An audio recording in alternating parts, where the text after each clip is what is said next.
ఉక్కపోతలతో అల్లాడిపోతున్న జనానికి కాస్త ఉపశమనం దొరికింది. ఒక్కసారిగా మారిన వాతావరణంతో సంగారెడ్డి జిల్లా అందోల్ నియోజకవర్గంలోని పలు మండలాల్లో ఓ మోస్తరుగా వర్షం కురుస్తుంది. ప్రధానంగా పుల్కల్, అందోల్, అల్లాదుర్గం, వట్పల్లి, రాయ్కోట్, టేక్మాల్ మండలాల్లో భారీ ఈదురుగాలతో ఓ మోస్తరుగా వర్షం కురిసింది. ఒక్కసారిగా అకాల వర్షం కురవడంతో పుల్కల్ మండలంలోని సింగూరు ప్రాజెక్టు ఆయకట్టు రైతులు ఆనందాన్ని వ్యక్తం చేస్తున్నారు. సింగూరు కాల్వల ద్వారా సాగునీరు అందక ఎండుముఖం పడుతున్న తమ పంటలకు ఈ వర్షం కురవడంతో తమ పంటలకు కాస్త ఉపశమనం లభించిందని అన్నారు.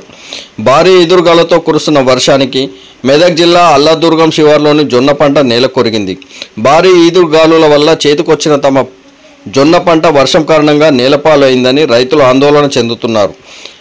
పంటల నష్టానికి ప్రభుత్వం తగిన పరిహారం అందించాలని రైతులు కోరుతున్నారు.